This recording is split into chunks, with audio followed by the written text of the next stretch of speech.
Mwari maidzwa aindende titende aindende titende aindende titende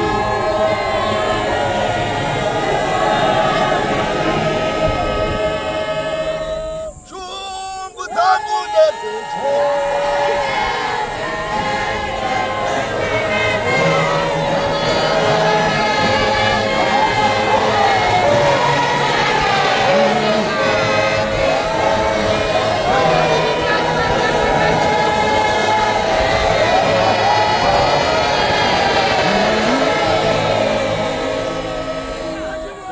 Koloko tondenda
Azwa Mwari kubhuku kurumbo zvaapostoli chitsauko 8:19-30 pa4 vhesi zvemutumwa John Marange musoro wamaswi.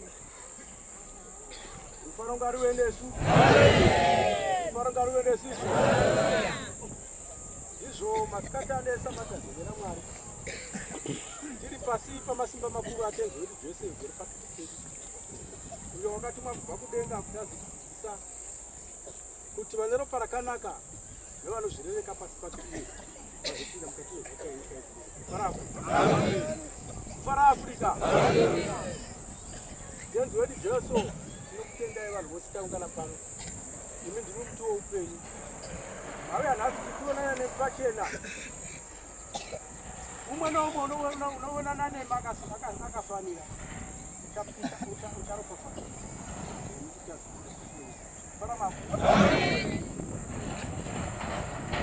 Ndichaedza kungotaura mashoko angu amataura hawo mashoma. Pane nyaya imwe yakambotaurika mumagwaro umu inotaurika asi pasina kamudhamudzira wakava pasimba rokuti vana vaMwari ivavo vanotendwa muzita rake.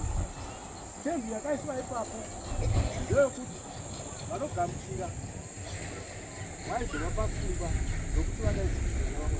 Fara basa.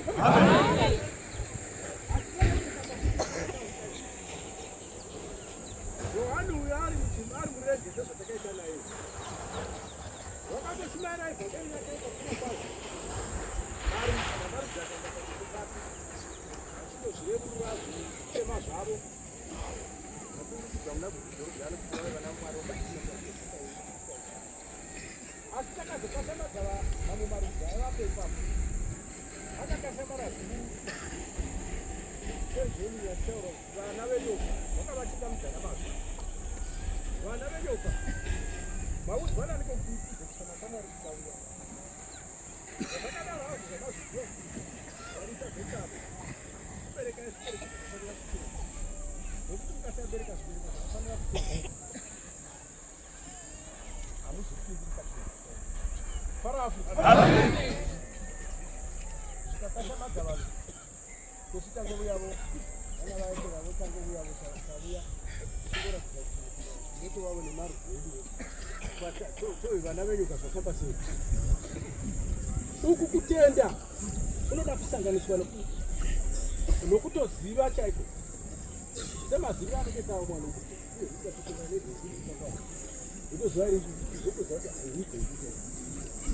uku kutenda unoda kutosanganiswa nokuziva ndiani iye unotipa upenyu iye unotoraramisa iye unotikapisa hapana munhu ungazivapo kana iye mukuru ari kure naye kuziva chaiko zvinofanira kufamba haugoni kuziva kana fara Afrika basa rokushandira ndokundoda kutopedzisira pane umwe munhu wakatobva kupapata kana kuti watobva chero nhasi isina basa asina kana chaanga ambofunga kuti ndofanira kundofadza mutumwa wangu chidii kutopedzerawo magemenzi ake zvakanaka ainewo achiuya nawo kuno asina kana chinofadzawo kati zvakanaka nokuti tauya kuchechi asi zvava zvakanaka kuti tive noruzivo rwokuziva kuti uyu ndiani uri pakati pedu kana tikamufadza chichinoitika paupenyu fara Afrika mukuru uyo akafara paupenyu hwedu zvose zvinofamba zvakanaka dai neupenyu hwaazvitaugwa panapa kuti nyika inorema ndizvo nyika inorema asi kana ukabata zvakanaka wakabatira papindiro uyu mutumwa mwoyo wako wakaperera mwoyo wakafara unokukomborera fara Afrika. Amen.